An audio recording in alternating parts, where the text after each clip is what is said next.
Et nous passons à la dernière et cinquième question qui est posée par Fatima Alouche pour le groupe PS. Elle concerne les projets immobiliers et chancres, l'exemple de Blanche Maille.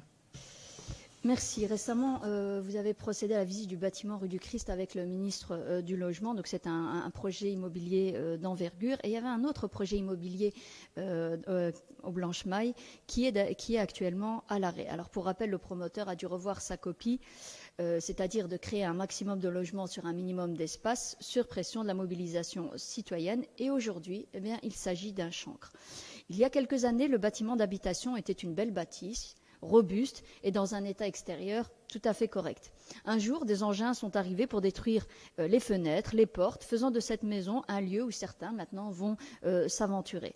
C'est devenu un véritable squat matin, midi, soir et même la nuit. Et donc, je voulais vous demander quelles sont les obligations du propriétaire en la matière. Peut-on laisser un bien immobilier dans cet état? La question se pose dans les mêmes termes concernant la gestion des arbres et des espaces verts de la propriété qui débordent sur l'espace public, à qui incombe l'entretien, et des rappels ont-ils été adressés. Enfin, en termes de sécurité, il n'y a absolument aucune protection qui est prise. Il y a bien eu l'installation de quelques barrières, mais en réalité, elles ne remplissent aucune fonction parce qu'il y a bien longtemps qu'elles ont été mises de côté et de toute façon, les barrières n'entourent pas tout le site, donc il suffit de passer sur le côté pour entrer sur ce site des Blanches-Mailles. Je rappelle que donc la maison principale a fait l'objet d'une démolition partielle, ce qui était assez incompréhensible. Donc pourquoi est-ce qu'ils n'ont pas détruit toute la maison? Et l'entrepôt de menuiserie à l'arrière a lui été victime d'un incendie il y a quelques années et il est resté en fait en l'état depuis, ce qui rend le site aussi dangereux. Alors, et bien sûr, comme je l'ai dit ici juste avant, l'aspect abandonné du site fait que ça devient un véritable dépotoir. Ça a l'air abandonné, donc abandonnons nos déchets ici. Avez-vous prévu des mesures particulières pour y remédier? Je vous remercie pour vos réponses. Je vais répondre à cette question. Et comme vous le dites très justement, la problématique de propreté et de sécurité du site n'est pas neuve depuis des années. Cependant, comme déjà indiqué, le site est privé et nous ne pouvons donc intervenir sur celui-ci. Mais il revient aux propriétaires d'en assurer la sécurité, l'entretien et la propreté. Et en ce qui concerne le suivi, c'est la cellule environnement qui est intervenue encore en février dernier en ce qui concerne les déchets que les propriétaires ont évacués suite à cette interpellation. Vous constaterez donc que nos services restent attentifs et n'hésitent pas à interpeller les propriétaires sur ces problématiques. À plusieurs reprises, nous sommes revenus vers ce propriétaire. Mais il nous plaît également de vous rappeler que de nombreux chancres ont déjà fait l'objet d'une réhabilitation. On les a oubliés, mais ils sont nombreux. Et je peux vous le dire, il y avait des arbres. Maintenant, il n'y en a plus.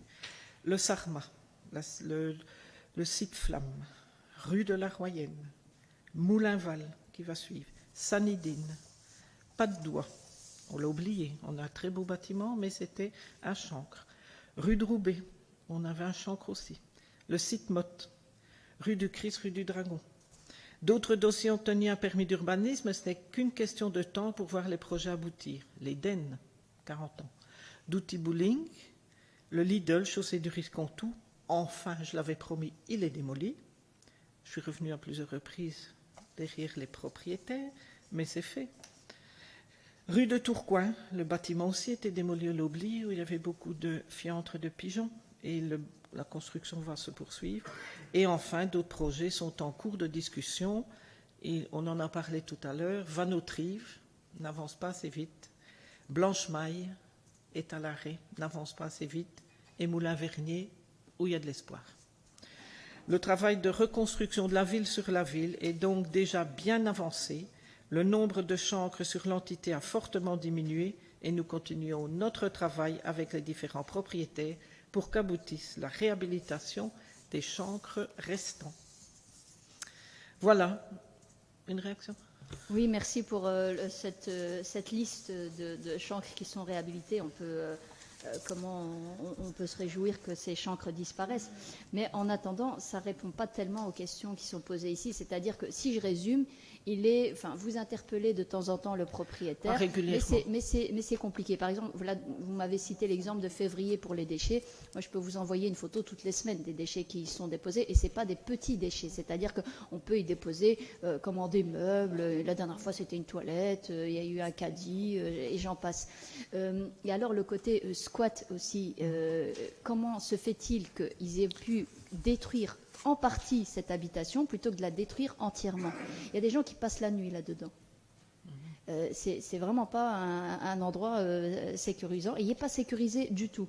Alors ça donne aussi cette impression de deux poids, deux mesures. C'est-à-dire que quand un habitant laisse un peu de pelouse pousser sur le bord du trottoir, eh bien, on lui laisse un petit courrier pour lui dire attention, vous devez entretenir votre trottoir. Et là, on a des choses qui débordent complètement sur la chaussée. Lors de la dernière tempête, il a fallu que ce soit des services de pompiers qui sont intervenus. Personne n'a dû si, nous, en fait, les riverains, on leur a téléphoné. Et puis, tout a été mis comme ça. Et c'est resté dans l'état depuis. Donc, en fait, il y a un véritable abandon. Et ça donne cette impression, en plus, d'avoir deux poids, deux mesures. Il y a des gens qui, dans la ville de Moucron, ont reçu un courrier du service environnement parce qu'ils laissaient des éléments de déchets dans leur jardin privé. Donc ça me semble quand même ici délicat parce qu'en plus là c'était des jardins privés alors que là on parle d'un terrain qui est occupé par la force des choses, par les gens, et je vous dis matin, midi et soir c'est occupé. Et il me semble qu'un rappel à la règle, quel que soit le propriétaire, histoire de ne pas avoir de poids, de mesure, c'est tout à fait essentiel. Tout à fait.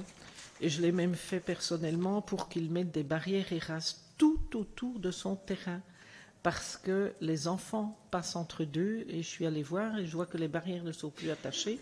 Donc c'est extrêmement dangereux. Et d'ailleurs, la police est déjà intervenue à plusieurs reprises vers ce propriétaire. Mais je pense qu'à mon avis, Mme Léchine, au niveau de l'environnement, il faudra mettre la pression encore davantage. Et ça, c'est dommage que les projets n'ont pas pu aboutir plus rapidement. Et ça traîne depuis aussi de nombreuses années.